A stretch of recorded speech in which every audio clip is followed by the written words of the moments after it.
I mean, if someone told you April 2nd that you had that quarter, 900 million, and the India narrative, Hall of Fame performance, in my opinion, from Cook, and it shows they're essentially playing chess. Others playing checkers.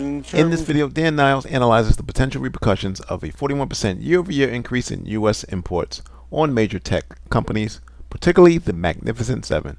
Dan highlights Microsoft's Azure cloud business as a standout performer amidst mixed results from Google Cloud and AWS, and expresses caution regarding NVIDIA's long-term prospects despite positive trends. Shows they're essentially playing chess. Others are playing checkers in terms of the India piece. This is going to enable them to basically, what I view is from a production perspective, supply chain, iPhone 17 will be on target. And you talk about all that sort of tornado that we're seeing from tariffs in terms of the price increases for iPhones. They're going to be able to navigate that. So in my view, I'm much more bullish today, even, than I was 24 hours ago. I'm sure you would have liked to have gotten some tariff numbers beyond the coming quarter, yes? But the fact that they said 900 million, that's...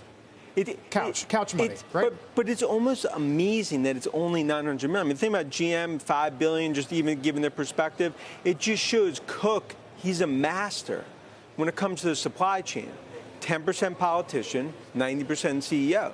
So it just shows what Apple's doing here. Look, to lower the price target and be negative here, I don't see it. I'm much more bullish. I get that clients that I'm talking to, the big thing last night and early this morning, why is stock down? I'm just going through in terms of the narrative. Are you getting pushback from your clients? I mean, that stock is down. I mean, that's a move for Apple, more than 4%. No doubt. Yeah, pushback, like why be more positive here? What about what happens in September?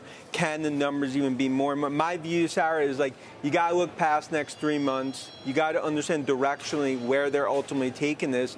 And it looks like India is going to be that life raft in this storm that gets them through.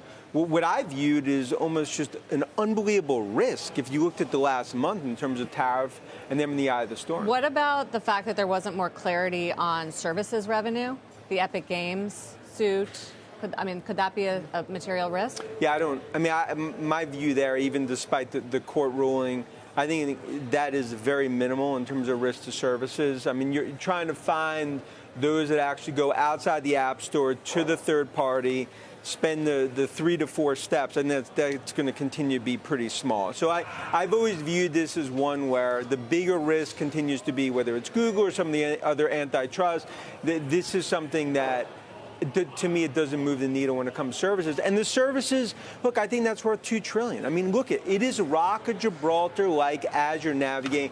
I think we sit here, you look at big tech earnings this week, if you're a bull, you go into the weekend feeling so much better than you have basically any time in the last, call it 4 or 5 weeks, given the numbers we're seeing. Microsoft, Meta, ad tech, AI revolution, cloud, and now from Cupertino, 900 million? I could tell you worst case was going to be probably over 2 billion.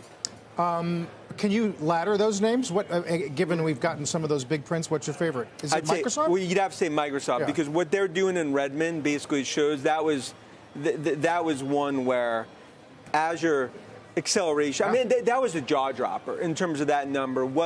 If you think about what they're able to do, enterprise, the AI spend, CapEx, and then I think from a number 2, you'd have to clearly look at Alphabet in terms of what we see there relative to what I believe what we're seeing on cloud, digital advertising. Take a look at that board right there. You see, there's one name that had those misses, and that was Tesla. Today we got April registrations for some European countries. Again, huge declines. But it's not about the car business anymore? I mean, I've said 90% of the value, as we've talked about on the show, it's autonomous robotics. But that also speaks to, despite, he said, she said, whatever happened with the board, the reality is Musk needed to read the room.